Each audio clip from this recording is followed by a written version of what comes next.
नमस्कार दोस्तों, कैसे हैं आप लोग। मैं पुष्पिंदर स्वागत करता हूं आपका एक बार फिर आपके अपने चैनल सैलरी ज्ञान और इन्वेस्टमेंट पर, जहां मिलती हैं आपको सैलरी और इन्वेस्टमेंट से जुड़ी सारी जानकारियां। तो दोस्तों, आज मैं आपके सामने एक बहुत ही बढ़िया न्यूज़ शेयर करने वाला हूं। जी हां दोस्तों, ये न्यूज़ रिक्रूटमेंट की न्यूज़ है। जी हां दोस्तों, बिहार पब्लिक सर्विस कमीशन ने सिविल, इलेक्ट्रिकल और मैकेनिकल ब्रांच के लिए अपने असिस्टेंट इंजीनियर के पदों की रिक्रूटमेंट निकाली है। जी हाँ दोस्तों, बहुत दिनों बाद बहुत ही बढ़िया जॉब के बारे में मैं आपको बता रहा हूँ। जी हाँ दोस्तों, वैसे आजकल बहुत ही कम जॉब आ रही है, लेकिन ये अब आई है तो इसकी सारी जानकारी आज मैं आपके साथ डिस्कस करूंगा। और आप अगर सिविल, मैकेनिकल, इलेक्ट्रिकल से आपके पास डिग्री है किसी भी यूनिवर्सिटी से या फिर किसी डीम्ड यूनिवर्सिटी से, डिस्टेंस लर्निंग नहीं होनी चाहिए। अगर परमानेंट आपके पास फुल टाइम डिग्री है, बैचलर डिग्री सिविल में, मैकेनिकल में, इलेक्ट्रिकल में, तो आप ये भर सकते हैं। जी हाँ दोस्तों, आज हम सारी बात करेंगे इसी वाली रिक्रूटमेंट से रिलेटेड कि इसमें कितनी सीट्स हैं, इसमें क्या इसकी एज क्राइटेरिया क्या है, इसका एजुकेशन क्राइटेरिया क्या है, उसके बाद इसकी फीस कितनी है, इसकी सिलेक्शन प्रोसेस क्या है, इन सारी चीज़ों के बारे में आज हम बात करेंगे। जी हाँ दोस्तों, तो ये वीडियो आखिरी तक जरूर देखते रहिए, क्योंकि ये वीडियो होने वाला है आपके लिए बहुत ही ज़्यादा जरूरी। तो आइए दोस्तों शुरू करते हैं। दोस्तों, शुरू करने से पहले अगर आपने अभी तक चैनल को सब्सक्राइब नहीं किया है तो चैनल को सब्सक्राइब जरूर कर दीजिए, क्योंकि मैं लेके आने वाला हूँ आपके लिए बहुत सारे ऐसे वीडियो जो कि आपके लिए बहुत ज़्यादा काम के। तो आइए दोस्तों शुरू करते हैं। दोस्तों, ये बीपीएससी का जो लेटर निकला हुआ है, बीपीएससी का जो रिक्रूटमेंट का नोटिफिकेशन निकला है, ये 30 तारीख का नोटिफिकेशन निकला हुआ है। इसमें टोटल जो अलग अलग ब्रांच के लिए सीट्स हैं, सबसे पहले हम वो डिस्कस कर लेते हैं। जो सिविल ब्रांच के लिए सीट है वो है 192 सीट्स। क्या दोस्तों, 192 टोटल सीट्स है। अगर मैं इसमें आपको कैटेगरी वाइज बताऊं तो जो जनरल के लिए है वो 77 सीट्स है। उसके बाद जो एससी के लिए है वो 31 सीट्स है। उसके बाद एसटी के लिए 2 सीट्स है। उसके बाद ओबीसी के लिए 34 सीट्स हैं। और ओबीसी सीएल और एनसीएल में भी डिफरेंस कर रखा है, 34 और 23 सीट्स है। ये दोस्तों आप चिंता मत करिए, ये मैं आपके साथ नोटिफिकेशन शेयर कर दूंगा। और इसके अलावा एक बहुत ही ज़्यादा ब्रीफ जानकारी मैं आपको अपनी साइट पर भी उपलब्ध करा दूंगा आज दिन में 12 से 2 बजे के बीच में। तो उसके बाद आप वहाँ पर जाके भी देख सकते हैं, क्योंकि ये बहुत ही ज़्यादा हिंदी में एक तो ये नोटिफिकेशन है पूरा, मैंने पूरा नोटिफिकेशन पढ़ लिया, इसलिए मैं आपको सीधे काम की चीज़ें बता रहा हूँ। तो दोस्तों, ये थी सिविल में। उसके बाद आइए, टोटल थी 192 सीट्स, ठीक है। उसके अलावा अब हम बात करते हैं इसके बाद। जी हाँ दोस्तों, 192 सीट्स में से रिजर्वेशन भी कर रखा है लेडीज के लिए। उसके बाद जनरल में जो आर्थिक रूप से कमजोर, मतलब economically weaker section for general category, उसमें भी अलग से सीटें डाल रखी हैं। तो हर चीज के लिए अलग से रिजर्वेशन करके दिया हुआ है। जी हाँ दोस्तों, तो ये एक बहुत ही बढ़िया चीज है। उसके बाद अगर मैं बात करूं मैकेनिकल ब्रांच की, तो टोटल सीट्स है 61 में से जो जनरल के लिए है वो 25 सीट है। Economically weaker section in general, उसके लिए 6 सीट्स हैं। उसके बाद एससी के लिए 9 सीट्स हैं, एसटी के लिए 1 सीट है। उसके बाद ओबीसी के लिए 11 सीट्स हैं और ओबीसी एनसीएल के लिए 7 सीट है। इसके अलावा फीमेल के लिए अलग से क्लासिफिकेशन कर रखा है। जी हाँ दोस्तों, तो 20 सीटें उन फीमेल के लिए भी अलग से रिजर्व्ड हैं। तो फीमेल के लिए भी ये बहुत ही बढ़िया अपॉर्चुनिटी है, क्योंकि उनके लिए सिविल में, मैकेनिकल में, इलेक्ट्रिकल में, तीनों जगह अलग से रिजर्व सीटें दी गई हैं। दोस्तों, ये थी मैकेनिकल के बारे में जानकारी। अब हम बात कर लेते हैं सिविल के बारे में। अब हम बात कर लेते हैं इलेक्ट्रिकल के बारे में। तो इलेक्ट्रिकल में जो टोटल वैकेंसीज हैं वो 2 वैकेंसीज हैं, एक जनरल की वैकेंसी है और एक ओबीसी एनसीएल की वैकेंसी है। जी हाँ दोस्तों, इसके अलावा फीमेल की कोई वैकेंसी इलेक्ट्रिकल ब्रांच से नहीं निकली हुई। तो ये तो थी इसके बारे में जानकारी कि कितनी सीट्स हैं। जी हाँ दोस्तों, आप सारा जाके नोटिफिकेशन में पढ़ सकते हैं, साइट पर भी जाके देख सकते हैं। उसके बाद अब हम बात करते हैं एज क्वालिफिकेशन के बारे में। एज कितनी होनी चाहिए? जी हाँ दोस्तों, आपको फॉर्म फिल करने के लिए आपकी मिनिमम एज होनी चाहिए 21 ईयर्स। जी हाँ दोस्तों, 21 ईयर्स मिनिमम और मैक्सिमम 37 ईयर्स जनरल कैटेगरी के लिए। जी हाँ दोस्तों, ये बहुत ही ज़्यादा पीछे तक है। अगर आप जनरल कैटेगरी से बिलोंग करते हैं तो आप 37 ईयर्स तक इसमें फिल कर सकते हैं। इसके अलावा 3 साल और 5 साल का रिजर्वेशन जो दिया जाता है ओबीसी और एससी एसटी वालों के लिए एक्सटेंडेड, वो भी दिया गया है। उसके बाद आइए अब बात करते हैं एजुकेशनल क्वालिफिकेशन के बारे में। एजुकेशनल क्वालिफिकेशन के बारे में मैं आपको पहले ही बता चुका हूँ, आपके पास होनी चाहिए एक full time regular bachelor degree.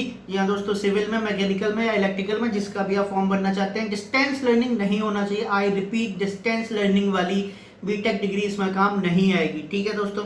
इसके बाद अब हम बात कर लेते हैं इसकी फीस के बारे में। फीस कितनी लगने वाली है आपको? दोस्तों, वैसे मैं ब्रॉड क्लासिफिकेशन करके बताता हूँ। सभी लोगों के लिए 750 रुपये फीस है, लेकिन जो लोग बिहार से बिलोंग करते हैं और बिहार में SC ST कैटेगरी के लोग हैं उनको लगेगा 200 रुपये, और जो बिहार के जनरल लोग हैं उनको भी लगेगा 200 रुपये। बाकी जो भी बाहर से बनने वाला है उसको लगने वाले हैं 750 रुपये। ठीक है दोस्तों, अब हम बात कर लेते हैं इसके पे स्केल के बारे में। सबसे जरूरी चीज पे स्केल कितना है इसका। दोस्तों ये जो इन्होंने लिखा हुआ है लेवल 9 की ये सैलरी है। लेवल 9 बी ग्रेड की जॉब में सबसे ऊपर का लेवल होता है। इसकी जो बेसिक पे स्टार्ट होती है वो होती है 53,100 रुपए से। दोस्तों BPCL असिस्टेंट इंजीनियर की सैलरी पल्स एनालिसिस के ऊपर भी अब मैं वीडियो जल्दी ही बना दूंगा, तो मैं फिलहाल आपको बता देता हूँ बेसिक सैलरी रहेगी 53,100 रुपीज। उसके अलावा जो DATA HRA वो सब होता है वो आपको अलग से मिलेगा ही, तो ये सिर्फ बेसिक है। इसके बाद अब हम बात कर लेते हैं सबसे इंपॉर्टेंट चीज डेट के बारे में। जी हाँ दोस्तों, क्या डेट्स हैं जो फॉर्म फिल करने की डेट्स हैं वो क्या क्या है। तो फॉर्म फिल करने की डेट अगर मैं आपको बताऊं तो रजिस्ट्रेशन पहले एक आपको करना पड़ेगा, मतलब आपको अपनी प्रेजेंस दिखानी पड़ेगी कि हाँ आप इसके लिए एक्साइटेड हैं, इसके लिए आप इसमें फिल करना चाहते हैं। तो आपको पहले करना पड़ेगा रजिस्ट्रेशन। रजिस्ट्रेशन में 4/5/2020 4 मई 2020 से 18 मई 2020 तक आपको सबसे पहले करना पड़ेगा रजिस्ट्रेशन। ठीक है, ये है रजिस्ट्रेशन की डेट। इसके बाद फीस देने की डेट, फीस देने की जो डेट है वो है 25 मई 2020। फीस फिर आपको देनी पड़ेगी। जी हाँ दोस्तों, आपका एप्लीकेशन उसके बाद ही शुरू होगा जब आप फीस दे देंगे। तो आपने फीस दे दी, उसके बाद आपका एप्लीकेशन बनना शुरू होगा।